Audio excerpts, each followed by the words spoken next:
Rádio Rio de Janeiro, a emissora da Fraternidade, passa a apresentar Luz na Penumbra, programa que leva ao seu coração a mensagem da doutrina espírita.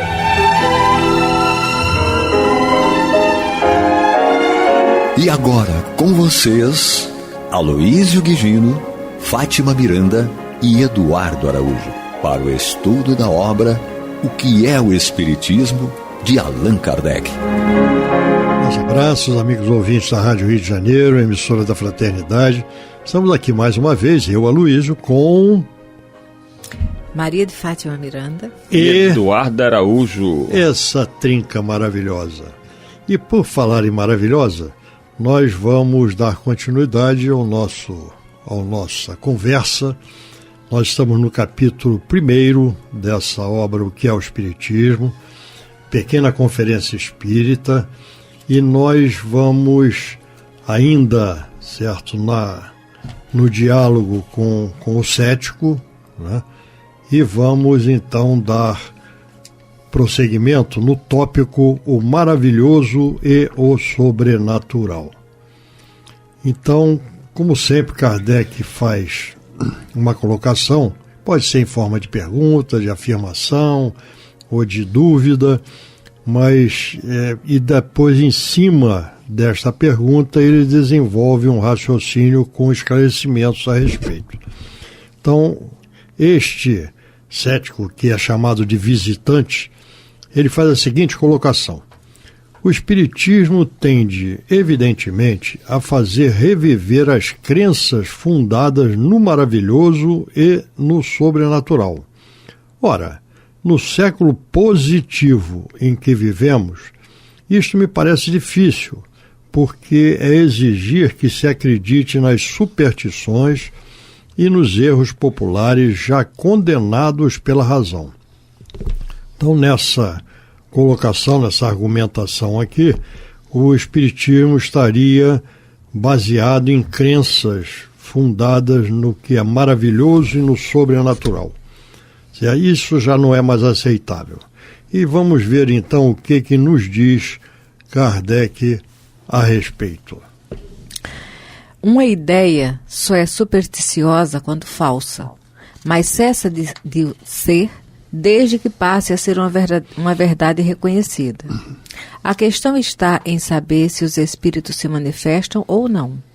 Ora, isso não pode ser taxado de superstição, antes de ficar provado que não existem espíritos.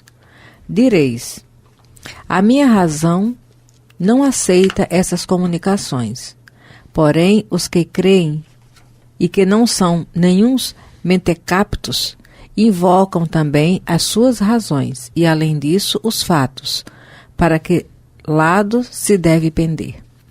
O grande juiz nessa questão é o futuro, como tem sido em todas as questões científicas e industriais classificadas como absurdas, impossíveis em sua origem. Pretendeis julgar a priori, segundo a vossa opinião.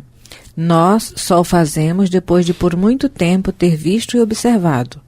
Acresce que o Espiritismo esclarecido, como o é hoje, procura ao contrário destruir as ideias supersticiosas, mostrando o que há de real ou de falso nas crenças populares, denunciando o que nelas existe de absurdo, fruto da ignorância e dos preconceitos. Foi um comentário aí a respeito, Sim. Eduardo? Sim.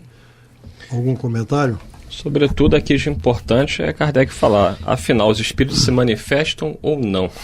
Acho que esse é o X da questão. Mais do que no X aí, certo?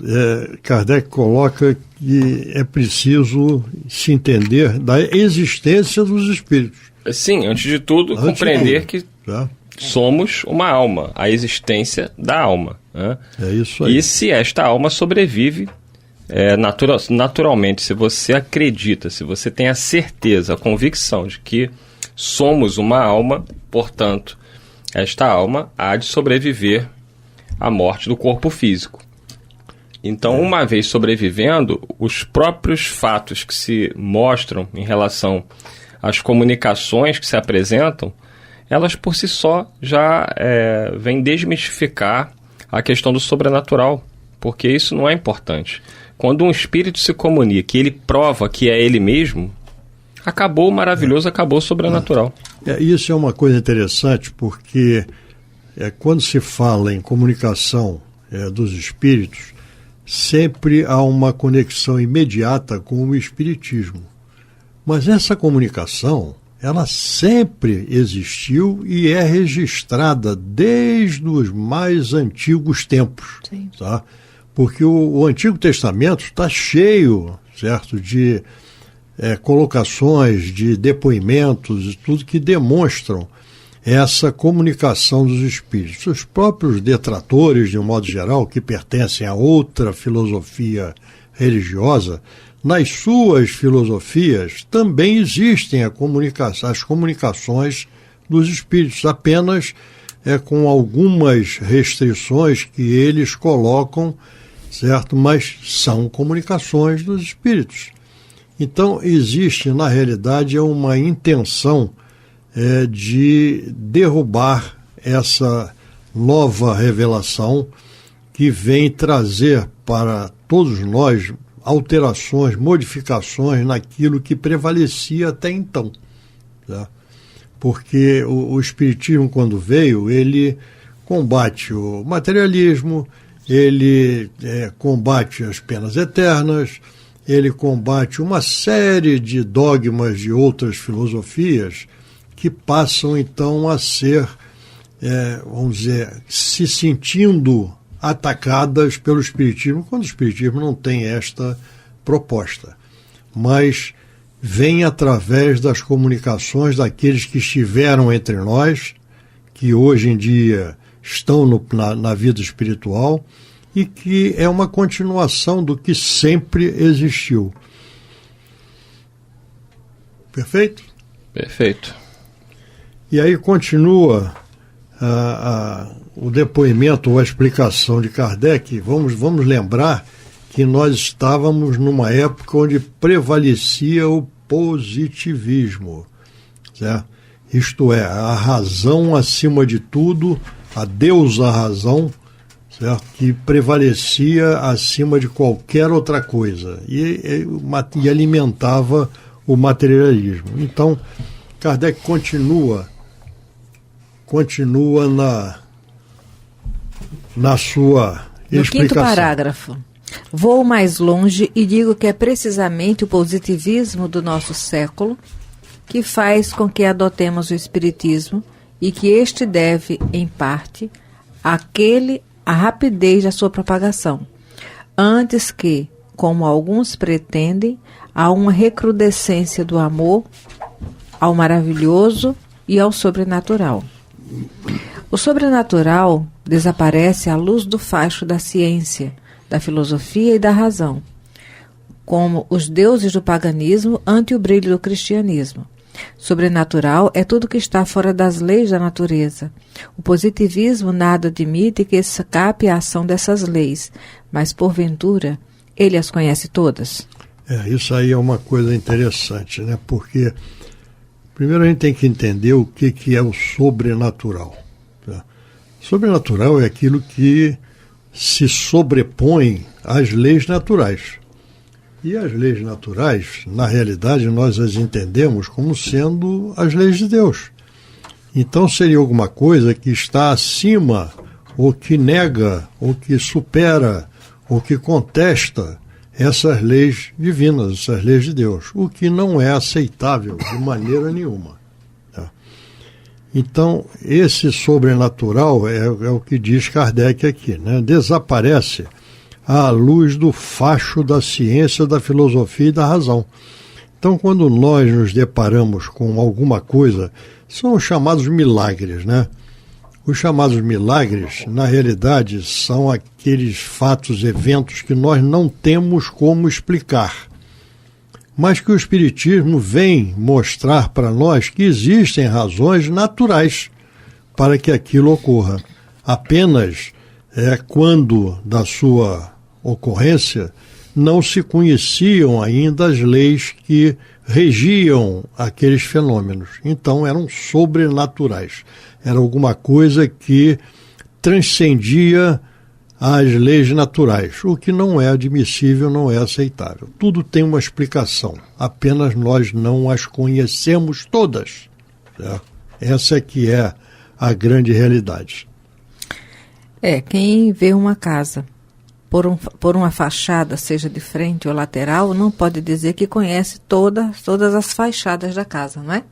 A menos que ele já tenha tido oportunidade de circundar a casa e observar como cada uma delas está. E mesmo observando, ele não vai captar todos os detalhes. Tudo não. É isso aí. Nós vemos, por exemplo, né, que a questão dos chamados objetos voadores não identificados. A ciência, durante muito tempo, negou, e hoje em dia a própria NASA e diversos outros órgãos militares, inclusive no Brasil, a Força Aérea Brasileira, já admitem que existem fenômenos que eles ainda não sabem explicar. Não é sobrenatural, entendeu? São fenômenos que eles não sabem explicar, que não se enquadram na categoria de um meteoro, de um corpo celeste, mas que apresentam movimentos totalmente anômalos para as leis conhecidas da física. Agora, é o que Kardec diz aqui, a ciência, né, ela é progressiva. Ele fala isso em relação à própria doutrina. A ciência progride, a ciência vai descobrindo, a ciência vai entendendo, e aquilo que antes era inexplicável passa a ter uma explicação natural. O mesmo se dará com relação à questão dos espíritos, que antes era tido como algo sobrenatural, porque não havia como se explicar, e hoje já são muitos os cientistas que se debruçam e tentam aplicar uma metodologia de ordem científica, o que ainda esbarra dentro da visão positivista e dentro do modelo e da metodologia científica atual, que é o seguinte: para que uma coisa seja considerada científica, ela tem que ser passível de comprovação, de testes em laboratório e com os mesmos resultados em qualquer lugar que seja feita. Como é que vai fazer isso com os espíritos? Como é que vai fazer isso com a questão dos objetos voadores não identificados e tantos outros fenômenos que a nossa ciência ainda desconhece? É por isso que algumas pessoas se declaram agnósticas, porque elas dizem o seguinte: eu não posso dizer que Deus existe, mas também não posso dizer que ele não existe. Então, mas a própria razão, dizem os espíritos, nos mostra a existência de Deus, assim como nos mostra a existência dos espíritos. O tempo, como diz Kardec aqui, vai normalizando essas questões que a ciência hoje tem dificuldade. Segundo o próprio Chico Xavier, no programa Pinga Fogo, da antiga TV Tupi, em 1971, ele diz que no futuro a comunicação entre nós, chamados vivos e os mortos, seria muito mais facilitada, até por meios eletrônicos.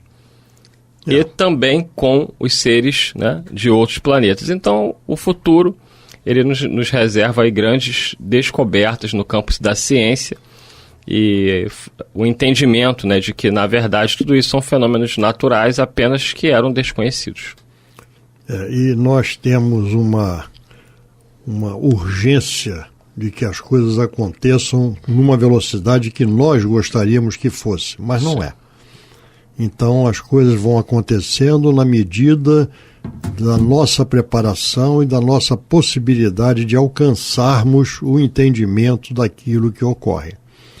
Dando prosseguimento aqui a esse raciocínio aqui de Kardec, ele nos diz o seguinte: em todos os tempos foram reputados sobrenaturais os fenômenos cuja causa não era conhecida, o que nós acabamos de lembrar aqui com as nossas palavras, né? Pois bem, o Espiritismo vem revelar uma nova lei, segundo a qual a conversação com o espírito de um morto é um fato tão natural como o que se dá por meio da eletricidade entre dois indivíduos separados por uma distância de 100 léguas. O mesmo acontece com outros fenômenos espíritas. Então, na realidade, são essas colocações, essas nossas reflexões, raciocínios, que nos levam a entender e a aceitar que nós ainda não temos alcance ou a possibilidade de entendermos tudo aquilo que ocorre ao nosso redor. Mas à medida que nós vamos avançando pela asa do conhecimento, nós vamos compreendendo mais e mais esses fenômenos que nos são colocados. Esse exemplo que Kardec se utiliza, ele se utiliza de uma coisa que era compatível com o conhecimento na época em que esta obra ou a doutrina foi revelada, há 170 anos atrás. Certo? Então, tudo é inerente e compatível com o conhecimento na ocasião. Né? E aí vamos continuando aqui. Não, só um detalhe, Luiz, que Diga. Essa questão aqui realmente é impressionante, né? Eu me recordo quando eu comecei a trabalhar, devia ter lá uns 16, 17 anos, num escritório, e aí tinha o fax. Eu olhei, aí a minha chefe falava: Eduardo, passa um fax. Pra onde? Aí ela falou: lá para os Estados Unidos, não sei o quê. Aí eu ia lá, botava, né, ela me ensinou como é que mexia no aparelho, botava lá, apertava um negócio, pum. Eu falava: como é que esse negócio chega lá do outro lado? E aí os caras respondiam, né? O pessoal lá respondia, e o treco ainda chegava colorido, né? Que tinha algumas máquinas. Eu falava assim: mas meu Deus do céu, como é que pode um negócio desse? Até hoje, assim, tu para pensar, como é que pode? Você pega um papel, né? E olha que eu tô falando de fax, ninguém usa mais fax hoje em dia. Tem gente talvez aqui que esteja ouvindo, jovem, que nem... que o Eduardo tá falando, fax? Então era um aparelho que você pegava um papel, botava o papel ali dentro, e esse papel saía no Japão, em qualquer lugar. Agora, como é que fazia para aquele papel sair lá? Eu ficava assim: gente, como é que se explica uma coisa? Porque aquilo para mim era o maravilhoso e sobrenatural. Mas isso que você está falando, Eduardo, complementa o que nós acabamos de comentar aqui, né? Porque à medida que nós vamos avançando no conhecimento, as coisas, o maravilhoso, vamos dizer assim, passa a ser natural. Você pega hoje em dia um aparelho celular, tá? Você pega um aparelho celular, você se comunica com quem você quiser, você manda mensagem, fotografias, você capta, vê filmes, certo? Num aparelho que cabe no teu bolso e que você leva para todos os lugares, né? E você conversa com os outros. Mas isso, para nós, já passou a ser o corriqueiro, né? É o natural. Então é aceito. Mas aquilo que nós ainda não alcançamos na sua totalidade, apesar de entendermos a realidade e a factibilidade, certo? Mas nós não entendemos ainda plenamente essa parte da comunicação com aqueles que já não se encontram mais aqui entre nós fisicamente. Então isso ainda resta alguns chamados, entre aspas, mistérios, certo? Que promovem essas teorias ou essas dúvidas ou essas contestações que nós verificamos no dia a dia. Eu estou aqui lembrando da grandeza do Sócrates, não é? Porque é um espírito que não veio de qualquer lugar. Ele já trazia uma bagagem com ele que dá a entender uma origem bem elevada. E tinha a sensibilidade de perceber que, mesmo compreendendo e alcançando o raciocínio daqueles que estavam à volta dele, ele admitia que nada sabia. Não é? Porque a jornada que ele tinha enquanto espírito já dava a ele a maturidade e conhecimento de alcançar o nível daqueles que estavam em torno dele. Mesmo assim, ele não se dizia sabedor de nada, porque ele tem essa certeza de que o conhecimento transcende tudo o que se pode imaginar, e mesmo para ele um Sócrates é muito pequeno diante de Deus e do infinito. É isso mesmo. Continuando aqui, né? Capítulo 1, no item O Maravilhoso e Sobrenatural, quase o antepenúltimo parágrafo. O Espiritismo repudia nos limites do que lhe pertence todo efeito maravilhoso, isto é, fora das leis da natureza. Ele não faz milagres nem prodígios, antes explica, em virtude de uma dessas leis, certos efeitos, demonstrando assim a sua possibilidade. ele amplia igualmente o domínio da ciência, e é nisto que ele próprio se torna uma ciência. Como, porém, a descoberta dessa nova lei traz consequências morais, o código das consequências faz dele, ao mesmo tempo, uma doutrina filosófica. Deste último ponto de vista, ele corresponde às aspirações do homem, no que se refere ao seu futuro. E como a sua teoria do futuro repousa sobre as bases positivas e racionais, ele agrada ao espírito positivo do nosso século. É o que compreendereis quando vos derdes ao trabalho de estudá-lo. Então, tem aí uma citação também, pedindo para ver o Livro dos Médios, também na capítulo 2, e a Revista Espírita, em dezembro de 1861 e janeiro de 1862. Quem quiser ampliar aí esse estudo. Então, o Espiritismo ele prospera, inclusive, dentro das classes mais acadêmicas, científicas, porque ele fala a racionalidade. Ele não se presta a admitir qualquer coisa que não tenha por base uma explicação racional e que a ciência possa, pelo menos, sob o ponto de vista filosófico, aceitar. Porque tem coisas que a nossa ciência ainda não tem como comprovar, por causa da sua metodologia, mas ela não tem como negar. Já tivemos diversos fatos aí, o próprio William Crookes, cientista muito respeitado, ele fotografou, ele mediu, fez molde de parafina, ele fez tudo o que podia, mas aquilo não pode ser considerado um trabalho científico, não porque não tenha validade, mas porque ele não tem como ser replicado ainda dentro desse modelo que ainda impera. A nossa vontade, né? Exatamente. A nossa vontade. Porque o fenômeno é real, ele provou. É real. Mas ele não tem como ser replicado à nossa vontade. E isto determina uma série de, vamos dizer assim, não aceitações, né? Porque nós ainda temos muito do materialismo, do positivismo em nós. Então, se nós não entendemos, aquilo não existe, não é real.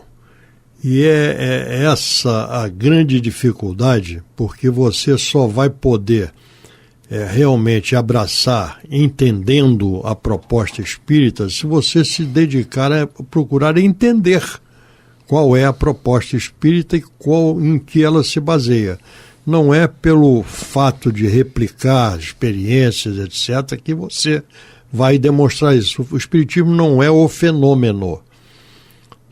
Nós nos baseamos em muitas coisas nos fenômenos, mas o espiritismo, ele promove, ele provoca, ele explica os fenômenos, mas não é essa a sua proposta. A proposta do espiritismo é uma transformação moral, certo? Através do entendimento dessas colocações que nos vêm da espiritualidade. Então nós passamos a entender uma série de coisas, o porquê, o para quê, o quando, o como, certo? Uma série de respostas a essas perguntas que, pela ciência física, vamos dizer assim, nós não teríamos resposta. Isso mesmo. Acabou o tempo. Acabamos o tempo, mas não fiquem tristes, porque semana que vem estaremos aqui novamente, se Deus quiser. E estaremos tratando aqui da oposição da ciência, certo? Com relação a essas questões. Uma boa semana para todos. Muita paz a todos. Muita paz, que Jesus nos guarde. Você está ouvindo o programa Luz na Penumbra.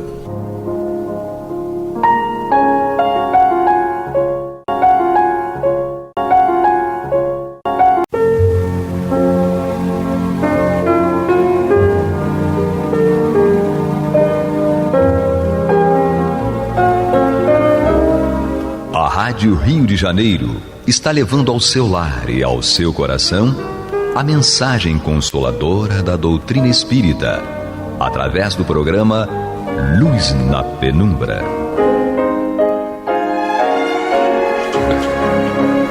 E agora com vocês, Bill Fabiano e Renato Souza, para comentar os textos da Revista Espírita de Allan Kardec no período de 1859 a 1869.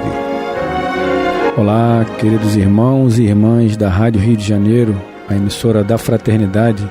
Sou o Bill Fabiano, estamos juntos mais uma vez para mais um encontro da obra Revista Espírita, o ano de 1859. Aqui ao meu lado, como ele mesmo diz, no meu lado esquerdo, Renato Souza. Seja bem-vindo, meu parceiro. Olá a todos, estamos presentes aqui. Sempre aqui à minha frente, Francisco de Assis. Muito boa noite a todos e que o Senhor nos conduza. Graças a Deus. Dando sequência aqui, vamos dar sequência logo ao nosso estudo, né, Renato? Sim, vamos lá, dar continuidade aqui. Estamos terminando o mês de março. Estamos terminando o mês de março. Sempre é uma grande vitória quando a gente termina um mês, né? Porque levamos bastante tempo nesse trimestre, tempo nesse trimestre. Obviamente, como a gente sempre fala, né? A gente não tem pressa, a gente não está sob pressão da rádio, de ninguém, nem de nada. A gente vai conforme a necessidade, né, nossa também, das pessoas, dos ouvintes, dos espíritos que estão sempre aqui conosco, obviamente. Então é um aprendizado constante, né, Renato, pra gente. Perfeito, dos esclarecimentos que precisam ser trazidos. Né? Exatamente. E nós estamos falando sobre resposta de Plínio, o moço. Plínio, o moço. Isso aí. Né?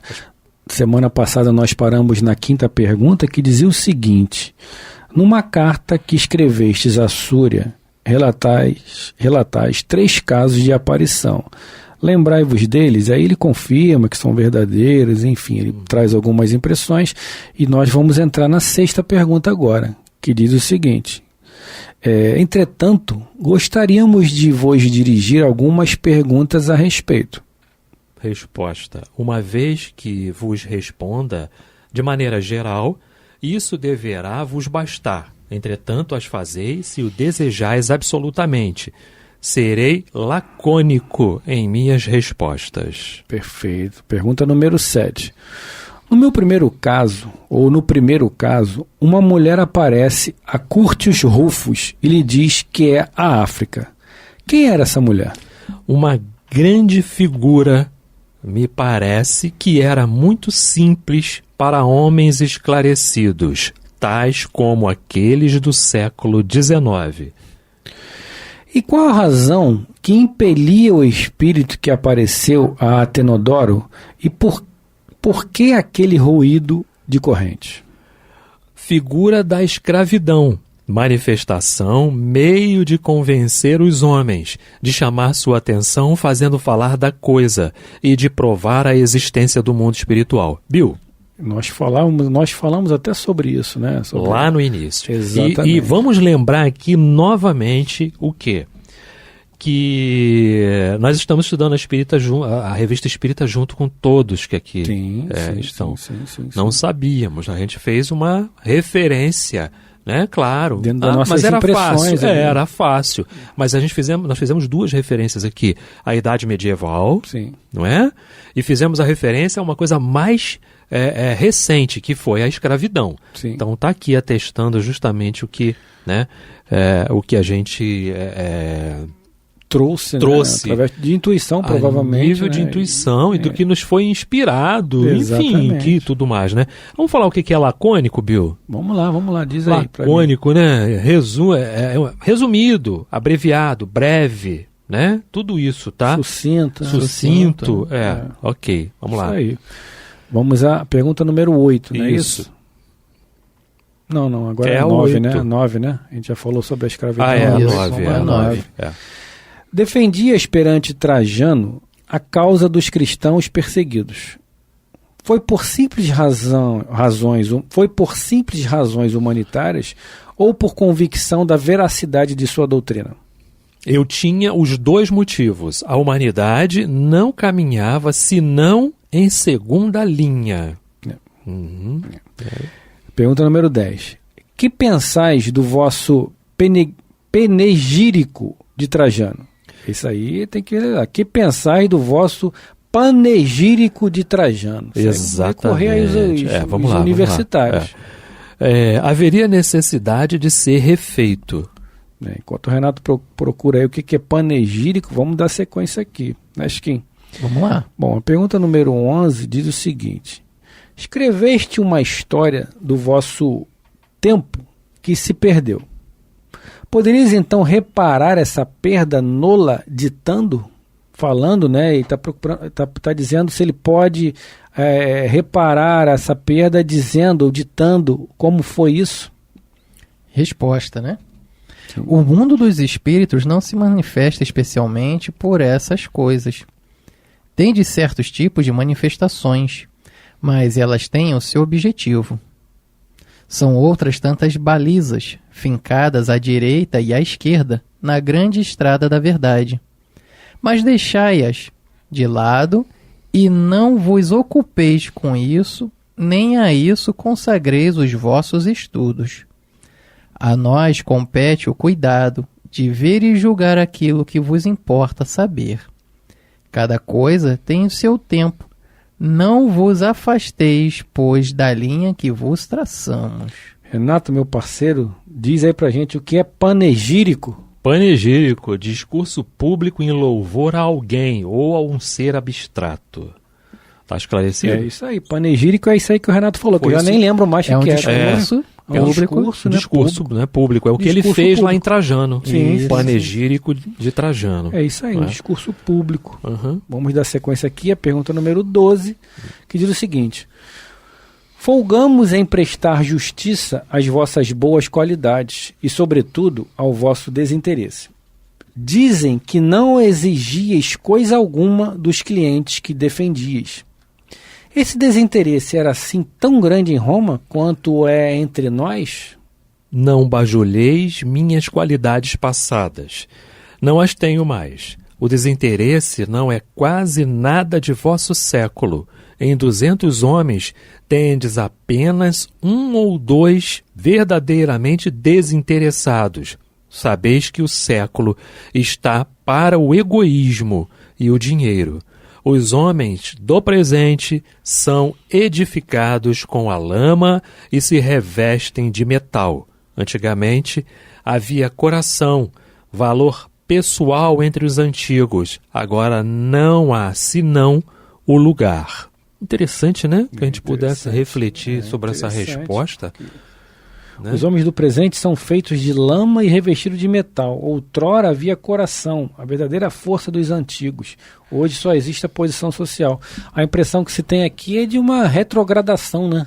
Parece, né? Uma involução, né? Onde se tinha amor e hoje, né? Hoje que a gente diz, naquela época que ele citou isso, né? Lá no século XIX, não mais existia isso. Só a posição, a intenção, o interesse na posição social, né, Chiquinho? A questão da posição social, né, tão necessária para a época, né, mas que as pessoas subverteram o sentido, né? O status era maior do que ser em si uma pessoa boa, né? Exatamente. Dando sequência aqui.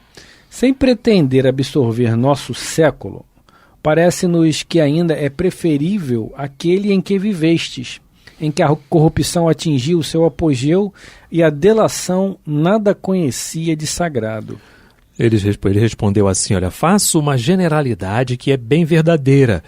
Sei que, na época em que vivi, não havia muito maior desinteresse, mas, entretanto, havia muito o que não possuís. Eu repito, ou pelo menos em dose muito fraca, o amor ao belo, ao nobre e ao grande. Falo por todo mundo, o homem do presente, sobretudo os povos do Ocidente, particularmente o francês. Tem o coração pronto para fazer grandes coisas, mas isso não é senão o brilho que passa. Depois vem a reflexão, e a reflexão olha e diz: o positivo antes de tudo, e o dinheiro e o egoísmo a se ocupar de estar por cima. Nós nos manifestamos justamente porque vos desviastes dos grandes princípios dados por Jesus. A Deus, vós não o compreendeis. Nossa, ele foi aqui, né? Lacônico. Sim, lacônico. Ele foi lacônico aqui, né? Com certeza. Dentro do seu panegírico. Isso, dentro do seu panegírico. Com certeza, né? Sem dúvida. É a questão de colocar acima né? Lembrei aqui dar a César o que é de César e a Deus o que é de Deus, né? Botar acima das coisas de Deus outras situações que são passageiras, não é verdade? Eu acho que é por isso também que ele fala da questão do coração, da questão de você dar mais valor, né? Evoluímos em muitas coisas, né? Sem dúvida. Mas em outras, parece que ficamos parados. É verdade. E isso, sim, reflete aquilo que a doutrina espírita fala. Porque o espírito que não evolui, ele para. Estaciona. Ele estaciona, não é? E a gente parece que deu uma estacionada em algumas coisas. Hoje, damos mais valor, né? Quando falamos hoje, damos, né? Enfim, alguns ainda dão mais valor a essas situações. Só sou feliz se eu tiver dinheiro. Só sou feliz se eu for ocupar um cargo mais alto. Sim. Não é? Se eu tiver poder, se eu puder, de alguma forma, manusear, né? Ordenar, né? Tudo isso. Transferindo uma responsabilidade. Acho que tudo isso sobrepõe realmente o que é mais necessário e o que é mais evidente, né, para todos nós. Nós estamos aqui no programa Luz na Penumbra, a revista espírita do ano de 1859, no finalzinho, né, Renatão, do mês de março, não é isso, Chiquinho? Sim, é isso aí. E lembrava agora há pouco a respeito de uma passagem no Evangelho segundo o Espiritismo, em que o espírito, se não me engano é Lacordaire, fala a respeito de que a riqueza não é necessário para a felicidade do homem, né? Embora seja uma prova necessária pela qual nós venhamos a passar nessa vida. E lembra bem o que o Renato comentou a respeito do que o espírito em si comentou, e o Renato trouxe o comentário dele, quando ele quer colocar acima, né, os status sociais, né? Sim. A perseverança da sociedade em manter uma posição e esquecer como é sustentar o bem através das ações promovidas pelo próprio coração. É interessante quando a gente lê novamente a resposta aqui da pergunta 12, né, que ele fala que os homens do presente são feitos de lama e revestidos de metal. Aí eu julguei aqui a questão do paradoxismo, né, dele dizer que no passado estava melhor do que no presente. Aí a gente se reporta, obviamente, ao Livro dos Espíritos, lá na pergunta 118, quando Kardec pergunta se o espírito retrograda, né? Ou seja, se o espírito volta atrás ou perde o que conquistou. E os espíritos são categóricos, né? E lacônicos, né? Não perde, o espírito não retrograda, ou seja, todas as experiências acumuladas, elas permanecem em nós, né, e não perdemos. Mas nesse caso aqui, nesse caso, a gente tem que entender também que às vezes, por exemplo, vou falar de uma coisa que aconteceu comigo verdadeiramente, né, de eu ter tido que passar por uma situação, numa determinada situação, e eu venci aquela situação num momento. Ok, naquele dia ali eu venci aquilo. Mas tempos depois, em outro momento, eu não venci, eu caí. E aquela queda me trouxe muitas repercussões negativas. Ou seja, eu não avancei. A gente só pode cravar que avançou quando a gente fechar a nossa conta ali, ó, fecha a conta e passa a régua. Ou seja, quando findar a sua trajetória nesta existência, você vai ter realmente noção daquilo que você avançou, e não agora. Eu não posso dizer que eu estou livre disso agora, porque eu ainda não findei. Muitas coisas ainda estão vindo para eu ver realmente se eu avancei naquilo. Então, enquanto não for categorizado, você avançou nesse sentido, eu não posso estar enquadrado dentro da resposta à pergunta 118, porque eu não sei se eu avancei. É a mesma coisa, uma pergunta que foi feita a Divaldo Franco alguns anos atrás, em VHS ainda, que eu tinha isso. Né? Se ele visse eu sempre utilizo isso na educação mediúnica, não sei se o Chiquinho passou por isso e teve a oportunidade de ouvir. Ele foi perguntado a Divaldo se ele visse uma bicicleta jogada na rua, se ele roubaria. Ele disse, eu não sei, nunca se apresentou isso para mim. Obviamente Divaldo não faria isso, obviamente, nenhum de nós. Mas o que ele quis dizer é muito profundo. Sim. Se você não é testado para aquilo, ou nunca foi, você não pode dizer que não. Eu nunca vou matar ninguém. Você não sabe o que vai acontecer com você.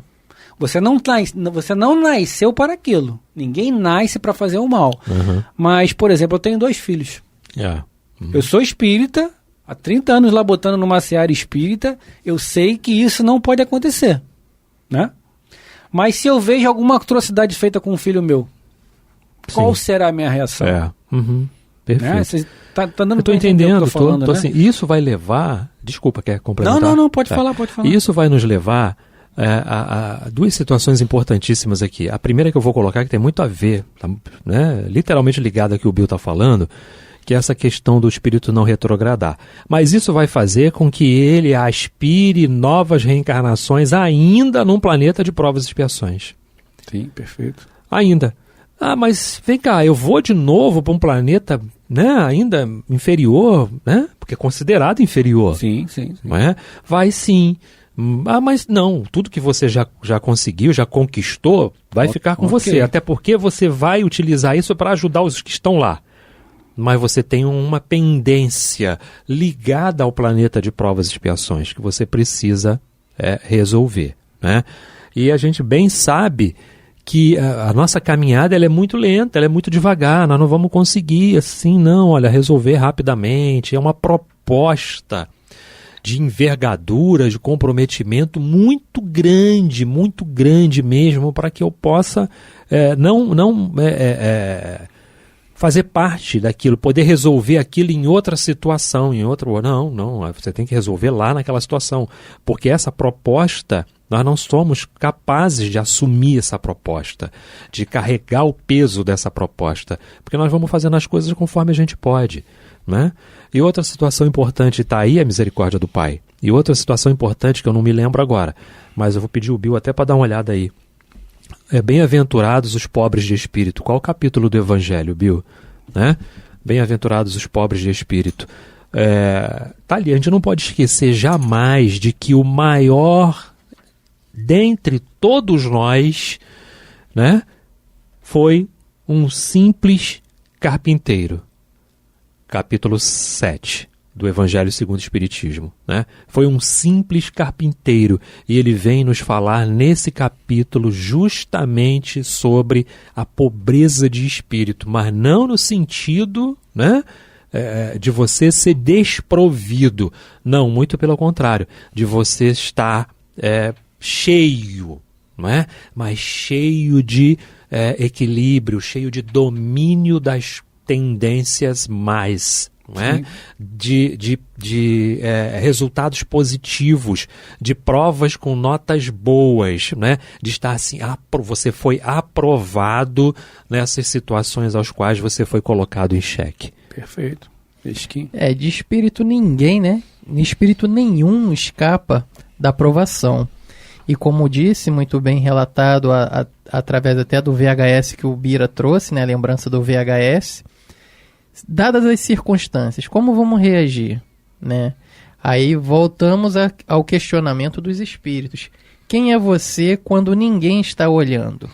Né? Então, dadas essas circunstâncias, nós teremos de responder, e bem lembrado pelo Renato, mundos de provas e expiações. Se ainda não aprendemos a lição, não poderemos deixar esse orbe sem que dela saiamos, né? Melhor do que entramos. É verdade, como diz o filósofo Dinho Ouro Preto, né, do Capital Inicial, o que você faz quando ninguém te vê fazendo? Né? Pois essa que é a grande questão, né? Porque o que somos, isso é fato, somos o que pensamos, né? E ainda estamos longe do ideal, mas há de se destacar um avanço nosso, né? Nós passamos para a observação final, que vai finalizar o mês de março, né, Renato? Ontem nós pensávamos no mal, agíamos no mal e nos comprazíamos com o mal. Isso é fato, isso é histórico, é do nosso progresso, da lei de progresso, desde que fomos criados simples e ignorantes. Ponto. Hoje, pensamos no mal, mas temos a noção de que não podemos pensar e, sobretudo, não podemos agir no mal. Isso é a maioria de nós. Eu acho que, sei lá, talvez 90% da população no mundial, ou mundo, ou mais isso, talvez mais até. Né? Amanhã, simplesmente nós não teremos mais o mal em nós. Mas aí, meu amigo, Leva tempo. leva Muito tempo. muito tempo. Porque temos que Isso. ser provados nisso. Isso, muito tempo, são milhões de anos. Milhões de anos. Né? Por enquanto, nós estamos na nossa lição do bilhar. Isso aí. Estamos aqui reunidos na Rádio Rio de Janeiro, fazendo um Já programa. é alguma coisa, né? Já é alguma coisa. Já é alguma coisa. Estamos aqui fazendo a nossa parte. Com certeza. Vamos à nota de Kardec, Vamos então, à Bill? observação de Kardec Vamos à para nota aqui, finalizar? ó. Vai aí, Renato. Compreendemos muito bem que o nosso século ainda deixa muito a desejar. Sua praga é o egoísmo, e o egoísmo engendra a cupidez e a sede de riquezas. Sede, né? Sede de riquezas. Sob esse aspecto, está longe do desinteresse do qual o povo romano deu tantos exemplos sublimes numa certa época, mas que não foi a de Plínio. Seria injusto, todavia, menosprezar sua superioridade em mais de um aspecto, mesmo aos mais belos tempos de Roma, que também tiveram seus exemplos de barbárie. Havia, então, ferocidade, até na grandeza e no desinteresse, ao passo que nosso século se marcará pelo abrandamento dos costumes, os sentimentos de justiça e de humanidade que presidem a todas as instituições que vê nascer, e até mesmo nas querelas dos povos. Allan Kardec escreveu isso aqui muito bem, né? Fechando um comentário dessa passagem e fechando o mês de também o mês de março. Olha que... Foi demorado o mês de março, Foi né? demorado. Eu acho que mais que março, só janeiro mesmo, né? Foi. Janeiro foram... Foi demorado, nossa, mas é um estudo muito bom. Bill me esclareceu bastante. Sim. Nossa. Sobretudo a mim. Muito esclarecimento. E nós tivemos o prazer de ter o Chiquinho aqui conosco, Com né? certeza, No mês de março. Aí, fechando aqui. Fechando o mês de março. E aí, Chiquinho, o que você pode dizer do mês de março? Esclarecedor, né? Principalmente as últimas entrevistas espirituais aqui acerca do perispírito, das aparições dos nossos irmãos desencarnados. Elucidativo, com certeza. Sim, não esqueçam, né, daquele telefone que não falamos no início do programa. Vamos falar agora. Falar agora. 3386-1422. Exatamente. Né? 021 para quem está fora do Rio de Janeiro, né? Para quem está aqui, bota aí o código, liga aí para o Clube da Fraternidade, se associa à rádio, ajude a rádio a continuar impulsionando essa mensagem consoladora aí, tá bom? Exatamente. Acesse o site lá também que tem várias informações para você. Rádio isso, Rio de Janeiro. .digital. É isso aí. Chegamos ao final de mais um programa Revista Espírita, Luz na Penumbra, Revista Espírita, o ano de 1859. Na semana que vem abriremos o mês Bill. de abril. Isso. Março, abril. Abriremos o mês de abril. É isso, galera. Um beijo no coração de todos, Renato. Grande abraço. Chiquinho. Muita paz a todos. Um abraço, pessoal.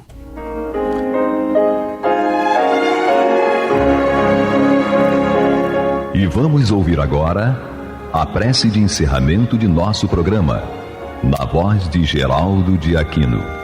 Jesus, dá-nos coragem para a luta, piedade para os insultos e misericórdia para as injustiças e ingratidões. Limpa nossa alma de inveja e ambições mesquinhas, de ódio e de vingança o nosso caminho. E que dentro em pouco, ao recolher-nos de novo ao calor do nosso leito, para que o sono nos dê a paz e o esquecimento das tristezas humanas, possamos sentir, Senhor, no mais íntimo de nosso ser, a doçura indefinível do Teu amor e a grandeza incomparável da Tua divina presença. Que assim seja.